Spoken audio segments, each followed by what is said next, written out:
The year was 2075. Humanity stood on the cusp of a new era. Nanotechnology, the stuff of science fiction, was now reality. Microscopic machines, invisible to the naked eye, promised to reshape the world. Diseases would be eradicated. Injuries would be repaired at the cellular level. Aging itself seemed poised to be conquered. The future had never looked brighter. Newspapers hailed it as the dawn of a new age. Politicians promised unimaginable prosperity. Scientists, giddy with their newfound power, spoke of a world without limitations. For a brief, shining moment, humanity seemed united in its optimism. The impossible had become possible. The world held its breath, ready to embrace the future. Little did they know a storm was brewing. A shadow lurked beneath the surface of this technological marvel. The very power that promised so much also held the potential for unimaginable destruction.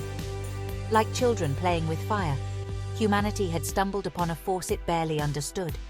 And like fire, unchecked, it had the power to consume everything in its path. The world was about to learn a harsh lesson. Progress, it turned out, came at a price. And sometimes that price was everything. Dr. Elena Moreno, a name synonymous with nanotechnology, was the architect of this brave new world. A visionary in the truest sense, Dr. Moreno had dedicated her life to pushing the boundaries of science. Her goal was simple: to alleviate human suffering, and in nanotechnology, she believed she had found the key. Dr. Moreno's nanobots were marvels of miniaturization. Each one, smaller than a red blood cell, was a self-contained machine capable of repairing tissue, destroying pathogens, and even rewriting genetic code. Under her guidance, these tiny machines achieved the impossible. Cancer became a manageable illness. HIV was eradicated. Genetic diseases were corrected before birth. Awards and accolades poured in. Dr. Moreno became a global icon, her name spoken with reverence and admiration. But fame and recognition held little appeal for her. Her focus remained unwavering: to use her creations to build a better future for all humankind. She truly believed she was ushering in a golden age. But Dr. Moreno, in her relentless pursuit of progress, had overlooked a crucial detail. A flaw in her design, a single miscalculation, was about to unravel everything. The very nanobots designed to heal the world would become its undoing. The seeds of destruction had been sown, and the world remained oblivious, blinded by the dazzling light of its own progress. Dr. Moreno's nanobots were masterpieces of engineering, but they harbored a fatal flaw. Designed to self-replicate using organic material as fuel, they could multiply exponentially. This self-replication was intended as a failsafe, ensuring a constant supply of nanobots within the body. However, a single line of code, a seemingly insignificant error, transformed this ingenious feature into a ticking time bomb. The nanobots, designed to repair and heal, began to consume.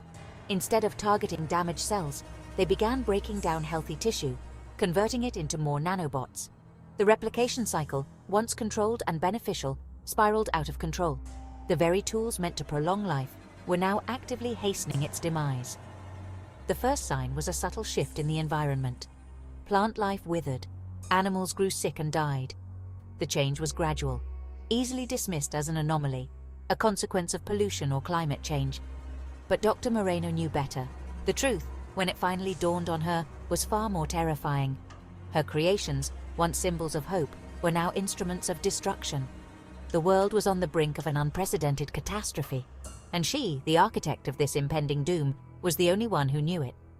The weight of this knowledge pressed down on her, an unbearable burden. The Amazon rainforest, the lungs of the planet, was the first to fall. What began as isolated reports of dying trees and unusual animal behavior quickly escalated into a full-blown ecological disaster. The once vibrant ecosystem, teeming with life, fell silent. The air, once thick with humidity and the sounds of the jungle, grew stagnant and heavy. Then came the reports from the oceans. Massive fish die-offs. Coral reefs bleached and lifeless. The delicate balance of the marine ecosystem, already strained by years of human abuse, collapsed entirely. The whispers of disaster grew louder, evolving from murmurs of concern to shouts of panic. The world watched in horror as the planet, their home, began to unravel. Governments scrambled for answers, but the enemy was invisible, insidious, unstoppable. The very foundations of their world were crumbling, and they were powerless to stop it. Fear, raw and primal, gripped the hearts of millions. Dr. Moreno, haunted by the consequences of her creation, worked tirelessly to find a solution. But the nanobots, adapting and evolving at an alarming rate, seemed to be always one step ahead. Her creation, born from the best of intentions, had transformed into her worst nightmare. The time for denial was over. The world was at war, not with a nation or an ideology, but with itself. And humanity, armed with conventional weapons and outdated tactics, was ill-equipped for this fight. Cities crumbled, smoke filled the skies, and death reigned supreme. The world was consumed by death and destruction, a grim testament to humanity's hubris.